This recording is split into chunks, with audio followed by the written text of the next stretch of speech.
Hello dear students, today we are going to see the remaining part of this lesson.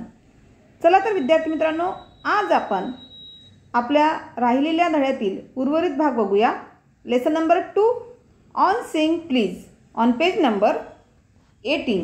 बघा आता पान number 18 वरील आपल्याला passage बघायचा आहे.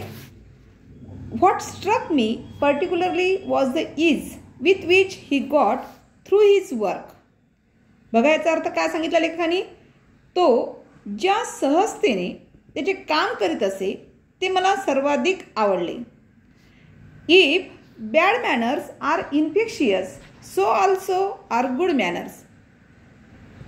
गैरवर्तणूक, बॅड मॅनर्स म्हणजेच काय, गैरवर्तणूक, अशिष्ट वर्तन जसे संसर्गजन्य असते तसेच सद्वर्तन देखील हे कसे असतात, संसर्गजन्य असतात. If we encounter incivility, most of us are apt to become uncivil, but it is an unusually uncouth person who can be disagreeable with sunny people.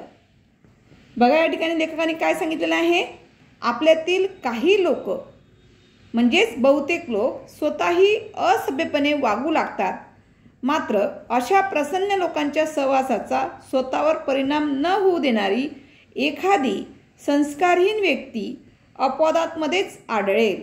बरोबर आहे, लेखकाचं म्हणणं बरोबर आहे. ही एक गोष्ट कशी असते, संस्कारहीन असणारी अपवाद व्यक्ती असते. नेक्स्ट लाईन बघूया. It is with manners as with the weather. शिष्टाचाराचेही हवामानासारखेच असते. असं का म्हटलं असेल लेखकाने, कारण हवामानामध्ये जसा बदल होतो तसाच लोकांच्या वागण्यामध्ये सुद्धा काय होत असतो, बदल होत असतो. तर म्हणून लेखक या ठिकाणी सांगतात की शिष्टाचार, सद्वर्तन जे आहे हे हवामानासारखंच असते. तर या ठिकाणी त्यांनी एका कवीचं आपल्याला उदाहरण दिलेलं आहे. बघा काय सांगतात.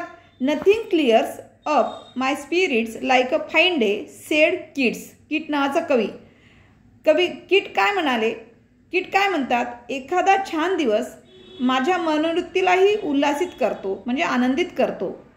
कारण आपली प्रत्येक दिवसाला आपली मनस्थिती वाईटच असते असं नाही. काही क्षण आपल्या जीवनामध्ये सुद्धा कसे असतात, चांगले येत असतात, आनंदी असतात, पण ती जी खुशी असते ती फार कमी असते, नाही का, असं किट म्हणतात.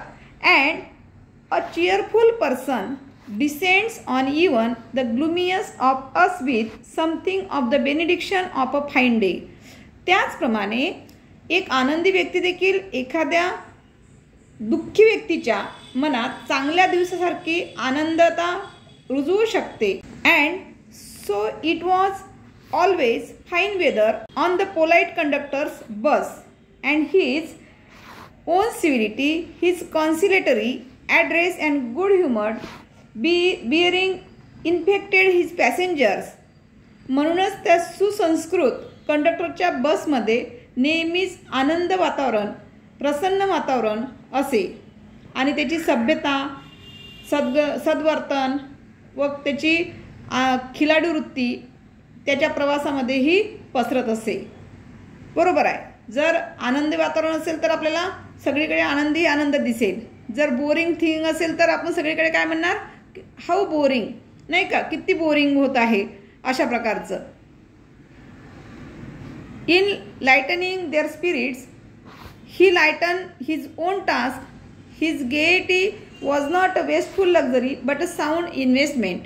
त्यांची मने हलकी करताना, म्हणजे आपले आनंदाने जर मन कसं होत असते, हलकं होत असते, हलकी करताना तो आपली कामही हलके करत असे आणि त्याची प्रसन्नता, उत्साह हा वाया जाणार नव्हता, तर ती एक मोलाची गुंतवणूक होती, असं या ठिकाणी लेखकाला इथे सांगायचं आहे. बरोबर आहे. आपण जर बर्डननं जर जगत राहिलं तर आपल्याला प्रत्येक गोष्ट कसं वाटते, बर्डनफुल वाटेल. आणि जर तीच गोष्ट जर आपण आनंदाने घेऊन जगत असेल तर ते सगळे कामं आपले लवकरात लवकर होईल आणि लवकरात लवकर आपला आनंदसुद्धा वाढत जाईल. आणि म्हणून त्यांनी या ठिकाणी कंडक्टरचा या ठिकाणी आपल्याला संदर्भ दिलेला आहे. नाव see next passage. I have miss him from my bus route of late but I hope that only means that he has a carried his sunshine on to another road. बघा आजकाल माझ्या बस मार्गावर त्यांची भेट होत नाही, पण आपला प्रसन्नतेचा प्रकाश तो दुसऱ्या मार्गावर नक्कीच प्रसरत असेल अशी मला आशा आहे. पुन्हाच्या बाबतीत सांगत आहे, ते कंडक्टरच्या बाबतीमध्ये सांगत आहे. It cannot be too widely diffuse in a rather drab word.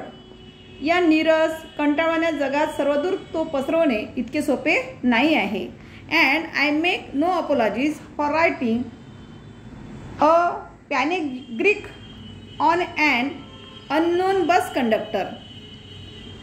त्यामुळे त्या अज्ञात बस कंडक्टरवर स्तुतीपर भाषण लिहिल्याबद्दल मी कदापि दिलगिरी व्यक्त करणार नाही. If Wordsworth could gather lessons on wisdom from the poor list gatherer on the lonely moor, I see no reason why lesser people should not take lessons in conduct from one who shows how a very modest calling may be dignified by a good temper and kindly feeling. या ठिकाणी Wordsworth नावाच्या कवीचा सुद्धा या ठिकाणी reference दिलेला आहे. बघा Wordsworth काय म्हणतो आहे. वर्ड्सवर्थ जर एका गरीब जळवा गोळा करणाऱ्याकडून कुठल्याशा ओसाळ प्रदेशात शहाणपणाचे धडे घेऊ शकला, तर मग सुस्वभावाने व दयाळू भावनेने केलेली सर्वसामान्य सेवा देखील किती आनंददायी असू शकते हे दाखवून देणाऱ्याकडून काही लोकांनी तरी आचरणाचे धडे घेण्यास मला काहीच हरकत वाटत नाही. It is a matter of general agreement that the war has had a chilling effect upon those little everyday civilities of behavior that sweeten the general ear. दैनंदिन जीवनातल्या वातावरण आनंदी करणाऱ्या छोट्या संस्कृतीवर, शिष्टाचारावर युद्धामुळे भयंकर दुष्परिणाम झाले आहेत ही गोष्ट सर्वमान्य आहे. वॉर मीन्स युद्ध. We must get those civilities back if we are to make life kindly and tolerable for each other. परंतु आपल्याला जर परस्पर जीवन आनंदी आणि सुसह्य बनवायचे असेल तर ते शिष्टाचार परत आणले पाहिजे. म्हणजे शिष्टाचार म्हणजे सद्वर्तन आपण परत आणायला पाहिजे. We cannot get them back by invoking the law. Law means कायदा. कायद्याचा वापर दाखवून आपण ते परत मिळू शकत नाही. The policeman is a necessary symbol and the law is a necessary institution for a society that is still somewhat lower than the angels. अजून तेवढा सुसंस्कृत नसलेल्या आपल्या समाजासाठी पोलीस हा एक गरजेचा घटक आहे आणि कायदा ही एक आवश्यक संस्था आहे. But the law can only protect us against material attack, nor will the Lippmann's way of meeting moral affront by physical violence help us to restore the civilities. म्हणजेच काय, कायदा केवळ शारीरिक हल्ल्यापासून आपले संरक्षण करू शकतो, त्याचप्रमाणे लिपमनने नैतिक अपमानाला उत्तर देण्यासाठी अवलंबलेली शारीरिक हिंसाचाराची पद्धतीही आपल्याला शिष्टाचार पुनर्स्थापित करण्यासाठी मदत करू शकत नाही. I suggest to him that he would have had a more subtle and effective revenge if he had treated the gentleman who would not say please with elaborate politeness. आणि कृपया न म्हणणाऱ्या त्या सद्गृहस्थाशी अतिविनयशील पद्धतीने वर्तन केले असते तर तो अधिक मार्मिक आणि परिणामकारक पद्धतीने बदला घेऊ शकला असता असे त्याला सुचवावेसे मला वाटते. म्हणजे लेखकाला he would have had the victory not only over the boor but over himself and that is the victory that counts. त्यामुळे केवळ त्या उद्धट व्यक्तीवर नव्हे तर स्वतःवर देखील त्याला विजय मिळवता आला असता, तो खरा विजय ठरला असता. The polite man may loss the material advantage but he always has the spiritual victory. सभ्य माणूस कदाचित भौतिक फायदा गमावत असेल परंतु त्याच्या आध्यात्मिक नैतिक विजय नेहमी होत असतो. I comment to the Lippmann a story of Chesterfield. लिपमनला चेस्टरफील्डचा किस्सा सांगण्यासारखा आहे. म्हणजे प्रत्येकाचे आपल्याला काय करत आहे, प्रत्येक कवीचे या ठिकाणी आपल्याला गोष्टी शेअर करत आहे, त्यांचा संदर्भ घेऊन आपल्याला समजत आहे. In his time the London streets were without the pavements of today and the man who took the wall had the driest of footing.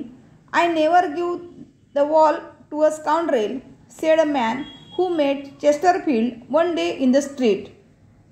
बघा काय सांगितलं त्यांनी. त्या काळी लंडनच्या रस्त्यावर आजच्यासारखे बांधीव फुटपाथ नव्हते. जो भिंतीच्या बाजूने चालत जात असे त्याला कोरडी पायवट मिळत असे. एक दिवस चेस्टरफील्डला रस्त्यात भेटलेला एक माणूस म्हणाला, मी बदमाश माणसाला भिंतीची बाजू कधीच देत नाही.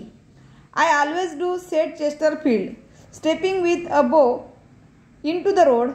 I hope the liftman will agree that his revenge was much more sweet than if he had flung the fellow into the mud. त्यावर मान झुकून रस्त्याच्या बाजूला उतरून चेस्टरफील्ड उत्तरला. काय म्हणाले चेस्टरफील्ड? मी नेहमीच देत असतो. त्याने हा घेतलेला बदला दिलेले हे प्रत्युत्तर त्या व्यक्तीला चिखलात ढकलून देण्यापेक्षा कितीतरी जास्त समर्पक होते हे लिफ्टमनला पटेल अशी मला आशा आहे. In this way, this lesson has completed. Thank you.